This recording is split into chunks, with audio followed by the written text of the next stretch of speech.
का खास पेशकश देख रहे हैं आप, जिसका नाम है किस्सा कुर्सी का। मैं हूं आपके साथ सना वारिस।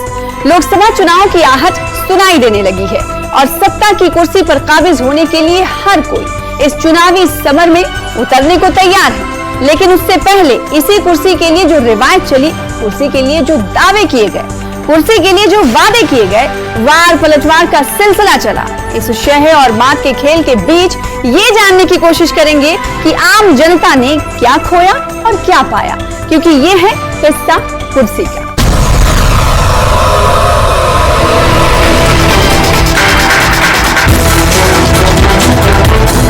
लोकसभा चुनाव 2024 की अब हलचल तेज हो चुकी है।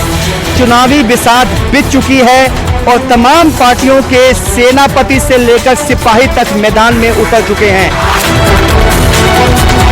अनएम्प्लॉयमेंट है आजकल, कुछ काफ़ी दिन से ये चल रहा है। अभी धीरे धीरे खैर चलो गवर्नमेंट ने कुछ नौकरियां निकाली है, लेकिन अभी भी है। अगर देखेंगे तो यहाँ पे आप देखो road, national highway, link road, कोई भी आप रोड देखो प्रॉपर तरीके से ये आपका भी हो चुकी है। एक तो हम चाहते हैं बेरोजगारी खत्म हो, दूसरी ये कहते हैं कि डेवलपमेंट और बढ़नी चाहिए। जो जनता के हित में काम कर सकता है, अगर हम अच्छे कैंडिडेट चुनते हैं तो तभी हमारा भला हो सकता है। जम्मू कश्मीर प्रगति की राह पे चल सकता है। तो ये बड़े बड़े प्रोजेक्ट है, ये संकुओं का खाना उन्होंने लाया।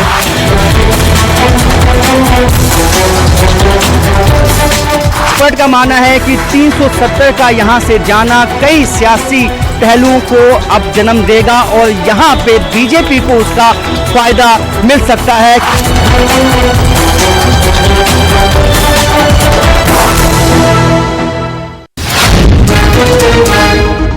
किस्सा कुर्सी का में आज बात होगी जम्मू लोकसभा सीट की। जम्मू कश्मीर के केंद्र शासित प्रदेश बनने के बाद जम्मू लोकसभा सीट कश्मीर की राजनीति में सबसे महत्वपूर्ण सीट बन गई है। वैसे जम्मू लोकसभा सीट को हमेशा ही कांग्रेस की पारंपरिक सीट के रूप में देखा जाता रहा है, लेकिन 2014 और 2019 में भाजपा ने इस सीट को अपने नाम करके इन दावों को खारिज कर दिया था।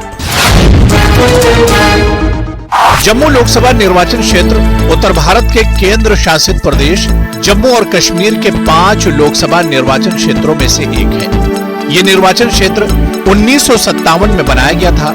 इस निर्वाचन क्षेत्र में 18 विधानसभा सीटें हैं, जो पहले 20 थी। क्योंकि डिलिमिटेशन यानी परिसीमन के बाद राजौरी जिले की कुछ सीटें अब अनंतनाग लोकसभा सीट का हिस्सा हैं। परिसीमन में रियासी जिले को उधमपुर लोकसभा निर्वाचन क्षेत्र से हटा दिया जाने के बाद इसे अब जम्मू लोकसभा निर्वाचन क्षेत्र में जुड़ने के बाद अब कुल 18 विधानसभा क्षेत्र हैं। जम्मू लोकसभा सीट 1957 में अस्तित्व में आई, सांसद बने। सबसे पहले जब 1962 में इस सीट का गठन हुआ तो यहाँ से इंद्रजीत मल्होत्रा 3 दफा जो कांग्रेस के नेता थे वो यहाँ से जीतकर लोकसभा में गए। उसके बाद कई कांग्रेस के जो दिग्गज नेता थे, जिसमें गिरधारी लाल डोगरा थे, जनक राज गुप्ता थे, उसके साथ मंगत राम शर्मा और उसके बाद मदन लाल शर्मा, उन्होंने एक के बाद एक यहाँ से जीत दर्ज की। जम्मू संसदीय सीट कांग्रेस की पारंपरिक सीट मानी जाती है, क्योंकि अब तक हुए लोकसभा चुनाव में कांग्रेस ने सबसे ज्यादा बार जम्मू लोकसभा सीट पर जीत हासिल की है। इस निर्वाचन क्षेत्र से मतदाताओं ने खास तौर पर कांग्रेस और भाजपा जैसे राष्ट्रीय दलों पर ही भरोसा दिखाया है। 2002 के उपचुनाव में जम्मू कश्मीर नेशनल कॉन्फ्रेंस के चौधरी तालिब हुसैन ने इस सीट पर जीत हासिल की थी। कांग्रेस उम्मीदवार मदन लाल शर्मा लगातार 2 बार 2004 और 2009 में जम्मू लोकसभा सीट जीतने में कामयाब रहे, लेकिन कांग्रेस अपनी परंपरागत सीट 2014 और 2019 में बीजेपी के जुगल किशोर शर्मा से हार गई। जुगल किशोर शर्मा ने कांग्रेस उम्मीदवारों को भारी अंतर से हराकर लगातार 2 बार ये सीट जीती। 2014 के बाद यहाँ पे चुनावी माहौल बदल गया। प्रचंड मोदी वेव के चलते यहाँ पे जुगल किशोर जो कि बीजेपी से हैं, उन्होंने अपनी जीत दर्ज की। और यही सिलसिला 2019 तक भी कायम रहा और 2019 में भी जुगल किशोर ने इस सीट से जीत दर्ज की। 2014 के लोकसभा इलेक्शन में भाजपा के जुगल किशोर शर्मा ने अपने प्रतिद्वंदी कांग्रेस के मदन लाल शर्मा को 2,57,270 वोटों से हराकर जम्मू की सीट अपने नाम कर ली। भाजपा के जुगल किशोर शर्मा को 6,19,995 मत प्राप्त हुए, वहीं कांग्रेस के मदन लाल शर्मा को 3,62,715 वोट मिले। जुगल किशोर शर्मा को कुल प्राप्त वोटों का प्रतिशत 49.34 रहा। वहीं कांग्रेस के मदन लाल शर्मा को 28.87% वोट मिले थे। वहीं 2019 में हुए लोकसभा चुनाव में भाजपा जम्मू की सीट बचाने में कामयाब रही। भाजपा के वर्तमान सांसद जुगल किशोर शर्मा ने कांग्रेस के रमन भल्ला को 3 लाख से अधिक वोटों से हराकर जम्मू की सीट पर दोबारा कब्जा कर लिया। 2019 में भाजपा के जुगल किशोर शर्मा को 8,58,066 वोट मिले, वहीं कांग्रेस के रमन भल्ला को 5,55,191 वोट मिले। कांग्रेस पार्टी ने यहाँ पे एलओसी के साथ सटे इलाकों में रहने वाले लोगों को कई तरह की रिजर्वेशंस भी दी, लेकिन बीजेपी ने इसके बाद एक मास्टर स्ट्रोक खेला और जो फायदा एलओसी के लोगों को मिलता था उसको एक्सटेंड किया इंटरनेशनल बॉर्डर के रहने वाले लोगों के लिए। एसपी शर्मा का कहना है कि कुछ वर्षों से सीमा पर शांति लौटने के बाद अब जम्मू संसदीय क्षेत्र में स्थानीय मुद्दे हावी हो रहे हैं। साथ ही साथ एसपी शर्मा का यह भी मानना है कि राजनीतिक दल अब विकास और रोजगार जैसे स्थानीय मुद्दों को उठाने पर ध्यान केंद्रित कर रहे हैं। अब तो इश्यूज बदल गए हुए। अब तो ये जो बॉर्डर के इश्यूज हैं, पहले तो रहता था पाकिस्तान फायरिंग करता रहता था और जो बॉर्डर के लोग हैं throughout Kathua to Poonch सभी अनसेफ फील करते थे और उनका यही डिमांड होती थी कि हमें बंकर्स बना दो। तो अब तो सिचुएशन बदल गई है सीज फायर की वजह से। एंड तक पूरे 0 लाइन तक लोग किसान अपना खेती कर रहे हैं। यह सच है कि जम्मू में हमेशा कश्मीर से आए प्रवासियों और पाकिस्तान से आए शरारतियों का स्वागत किया गया है। आज जम्मू वो जगह है जहां दशकों से लाखों कश्मीरी पंडित, प्रवासी, पश्चिमी पाकिस्तान और पीओके के शरारतियों के अलावा वाल्मीकि और गोरखा साथ रह रहे हैं। अब उन्हें पैकेज और अस्थायी नागरिकता अधिकार प्रदान किए गए हैं। राजनीतिक विशेषज्ञ संजीव परगाल के अनुसार लोकसभा चुनाव के दौरान कांग्रेस और बीजेपी दोनों पार्टियों ने इन लोगों के मुद्दे उठाए थे।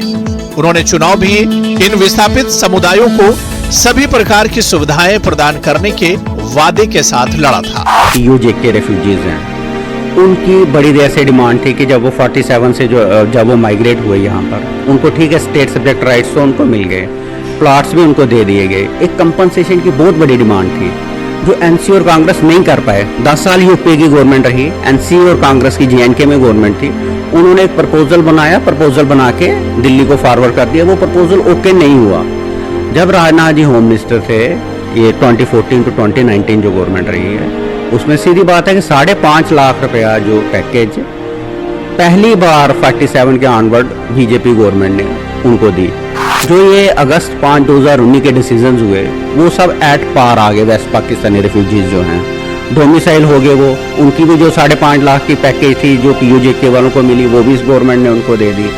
अब उनको पूरे राइट जो है मिल गए हैं। अब उनका एक और प्रपोजल चल रहा है कि जो उनको उस समय प्लॉट दिए गए थे उनके भी मालिकाना हक जो हैं वो भी गवर्नमेंट देने जा रही है। मतलब वो ऑलमोस्ट प्रपोजल चला गया, किसी भी टाइम वो अप्रूव हो सकता है। जम्मू पुंछ लोकसभा कंस्टिट्यूएंसी में भी कई ऐसे दिलचस्प मोड़ आए हैं जिसने यहाँ के जो सियासी समीकरण है उसको बदला है। इसमें सबसे अहम है यहाँ पे जो पीओजे के रिफ्यूजीज यहाँ पे आके बसे, उसके बाद कश्मीरी पंडित विस्थापित समाज भी यहाँ आके बसा, उसके साथ वेस्ट पाकिस्तानी रिफ्यूजीज, गोरखा समाज, वाल्मीकि समाज जो यहाँ जम्मू में आके बसे। जिनको पार्लियामेंट में तो वोटिंग का हक था, लेकिन यहाँ के विधानसभा चुनाव में वोटिंग का हक नहीं था। अब आने वाले विधानसभा चुनाव और लोकसभा चुनाव काफी दिलचस्प होने वाले हैं, क्योंकि एक्सपर्ट का मानना है कि अब ये ट्रेडिशनली बीजेपी का जो वोट बैंक है वो इससे मजबूत हो गया है और जो यहाँ के समीकरण हैं वो बदल सकते हैं। अगर इन वोटर्स का झुकाव बीजेपी की तरफ जाता है तो 2024 के इलेक्शन के जो नतीजे हैं वो भी बीजेपी के पक्ष में आ सकते हैं। पिछले साल परिसीमन आयोग ने जम्मू कश्मीर की मौजूदा चुनावी राजनीतिक संरचना में भौगोलिक सीमाओं में बड़े बदलाव के प्रस्ताव दिए हैं। परिसीमन आयोग ने अनंतनाग संसदीय सीट का पुनर्निर्धारण करने के लिए जम्मू प्रांत में पीर पंजाल के पास स्थित राजौरी और पुंछ जिलों को अनंतनाग में मिलाने का प्रस्ताव रखा है। इसके अलावा श्रीनगर और बारामूला लोकसभा क्षेत्रों की सीमाओं में बड़े बदलाव देखने को मिल सकते हैं। डिलिमिटेशन की रिपोर्ट के बाद इस सीट के भी सियासी समीकरण बदल चुके हैं, क्योंकि अब ऐसे कई मुस्लिम बहुल इलाके हैं जो साउथ कश्मीर के अनंतनाग से जा मिले हैं और ऐसे हिंदू बहुल इलाके हैं जो कि अब इस सीट के साथ आ मिले हैं, जिसमें सबसे अहम है रियासी जिला। रियासी जिला एक हिंदू बहुल इलाका है जो एक्सपर्ट का मानना है जिसका फायदा अब सीधे बीजेपी को मिल सकता है। वहीं कई ऐसे मुस्लिम बहुल इलाके जिसमें पुंछ, राजौरी, नौशहरा के ऐसे इलाके हैं जो अब साउथ कश्मीर के अनंतनाग से मिल चुके हैं, जिससे कि यहाँ के समीकरण काफी हद तक बदलेंगे और जो आगामी आने वाले 2024 में लोकसभा के चुनाव हैं उसमें अगर पोलराइजेशन होता है तो उसका सीधा फायदा बीजेपी को जम्मू की सीट पे मिल सकता है। वहीं अगर जम्मू लोकसभा सीट की बात करें तो परिसीमन आयोग ने रियासी की 3 और सांबा में रामगढ़ की 1 सीट को इसमें शामिल किया है, लेकिन नौशहरा, बुद्धल, थाना मंडी, सुरनकोट, पुंछ हवेली और मेंढर के कुछ हिस्से जैसी 7 सीटें जो पहले जम्मू निर्वाचन क्षेत्र में थी उन्हें अनंतनाग राजौरी सीट के साथ शामिल कर दिया गया है। राजनीतिक विशेषज्ञों का मानना है कि भाजपा परिसीमन प्रक्रिया से फायदा उठाने की कोशिश करेगी। भाजपा का ध्यान आने वाले लोकसभा चुनाव में न केवल जम्मू और उधमपुर बल्कि अनंतनाग राजौरी सीट भी जीतने पर होगा। अब तो पहले तो इसका आपको पता ही है, डिलिमिटेशन के बाद अब इसका नाम भी जो है बदल गया है, क्योंकि पुंछ ऑलमोस्ट सारा और राजौरी के जैसे राजौरी, थन्ना मंडी, बुद्धल, नौशहरा का कुछ हिस्से और इन जो सेगमेंट्स हैं ये डिलिमिटेशन के बाद जो नई सीट बनी है साउथ कश्मीर जिसमें अनंतनाग पुलवामा उसके साथ ऐड हो गया। तो अब इस सीट को जो है अब जो 2024 में जो अप्रैल मई में लोकसभा के इलेक्शंस होने वाले हैं उसमें तो उसको अब जम्मू रियासी सीट से मेरे हिसाब से जाना जाएगा, क्योंकि रियासी जो पूरा डिस्ट्रिक्ट है उसको जम्मू पुंछ में ऐड कर दिया गया है। सांबा को निकाल के तो उधमपुर डोडा वाली सीट में इंक्लूड कर लिया गया है और जो पुंछ और राजौरी के जो कुछ हिस्से, पुंछ तो ऑलमोस्ट पूरा है और राजौरी के 2-3 सेगमेंट्स जो हैं सुंदरबनी, कालाकोट, नौशहरा को छोड़कर वो साउथ कश्मीर के साथ चला गया है। अब ये कुछ देर पहले रिसेंटली इसकी डिलिमिटेशन हुई है, तो ये काफ़ी एरियाज रियासी डिस्ट्रिक्ट के सेगमेंट्स और उधमपुर के वो भी अब इसमें आ गए हैं। जम्मू लोकसभा क्षेत्र के साथ एक और दिलचस्प बात यह है कि इस सीट से जीते हुए एक भी उम्मीदवार को केंद्रीय मंत्री बनने का मौका नहीं मिला है। हालांकि ये बात उधमपुर संसदीय क्षेत्र के बिल्कुल विपरीत है।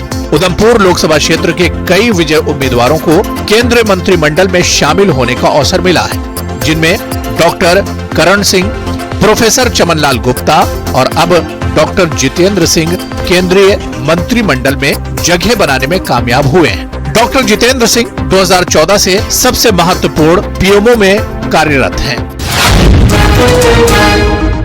जम्मू सूबे में 2 लोकसभा कॉन्स्टिट्यूएंसीज हैं, एक है डोडा उधमपुर, दूसरी है जम्मू पुंछ। लेकिन सबसे दिलचस्प बात यह है कि इस कॉन्स्टिट्यूएंसी से आज तक कोई भी सीनियर नेता स्टालवार्ड जीत के गया हो केंद्र में, लेकिन उसको केंद्र में कोई भी अहम पद नहीं दिया गया है।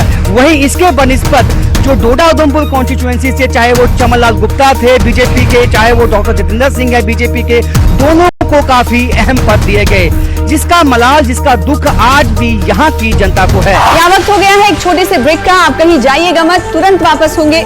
जारी रहेगा किस्सा कुर्सी का।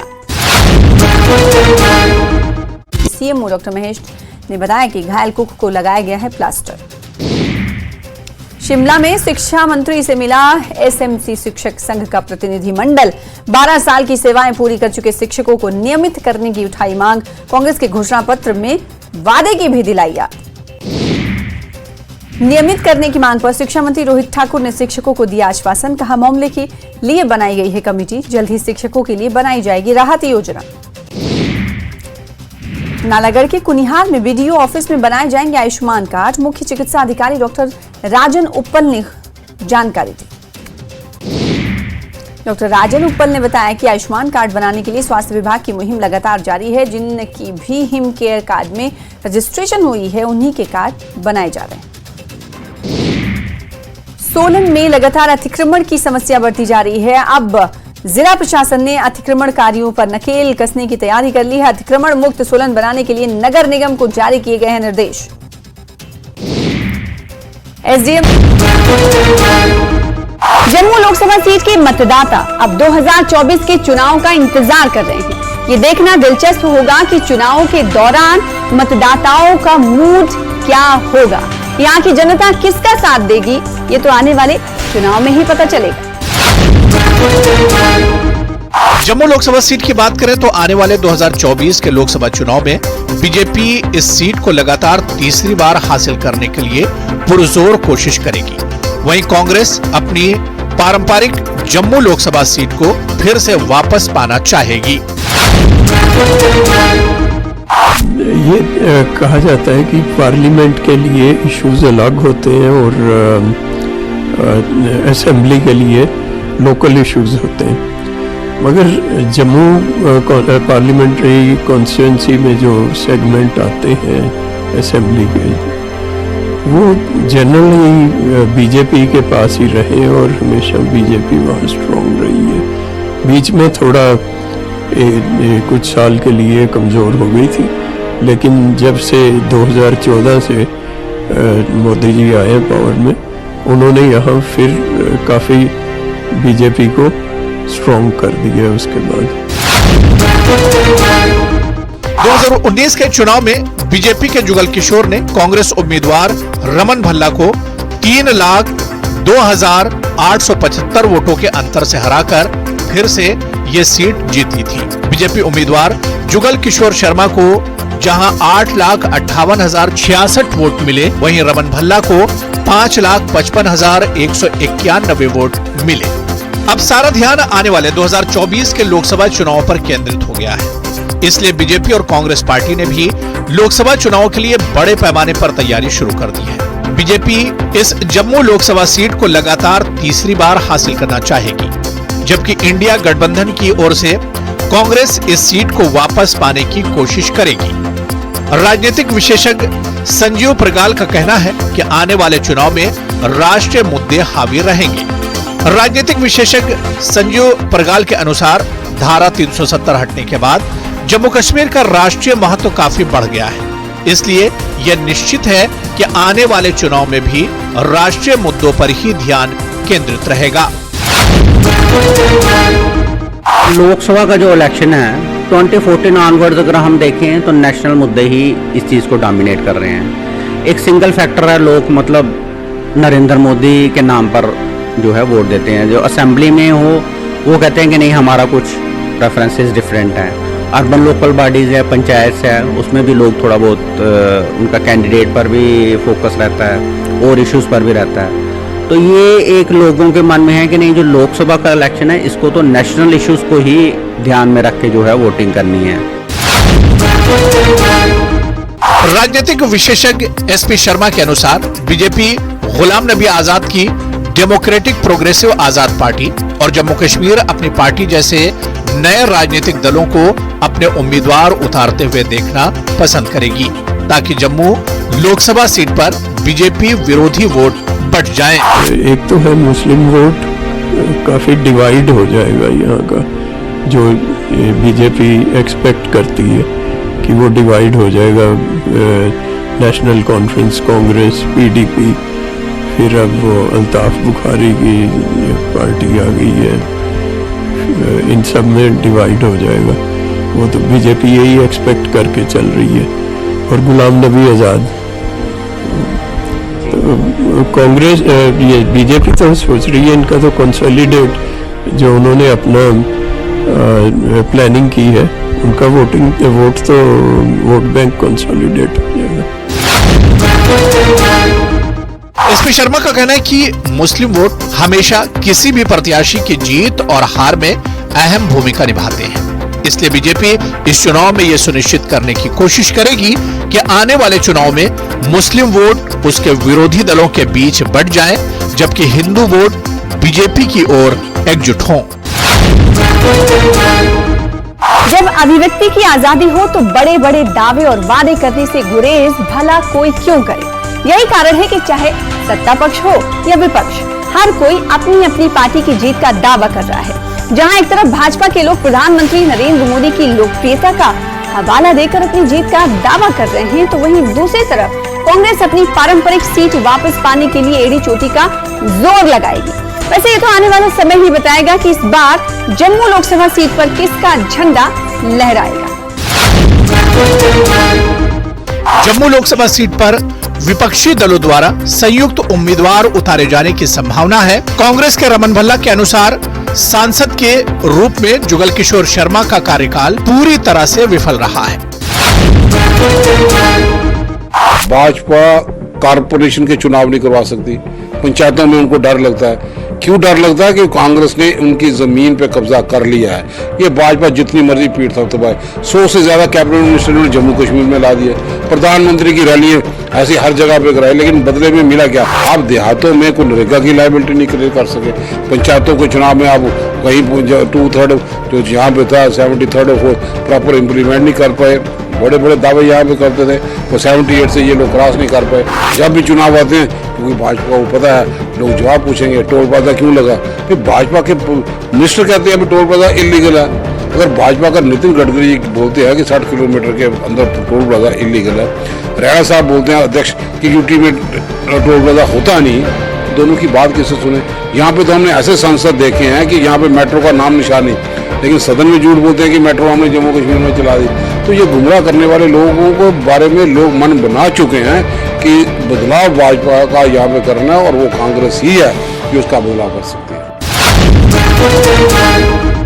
वहीं जम्मू के वर्तमान सांसद जुगल किशोर शर्मा का कहना है कि लोकसभा में जम्मू के मुद्दों को वो पुरजोर तरीके से उठाते रहे हैं। अपने कार्यकाल में सरकारी योजनाओं के लाभ उन्होंने जनता तक पहुंचाए हैं। अपनी भागीदारी और अपने कार्यकाल में किए गए लोकसभा क्षेत्र में विकास के दम पर उन्होंने फिर दावा किया है कि वो लगातार तीसरी बार ये सीट जीतेंगे।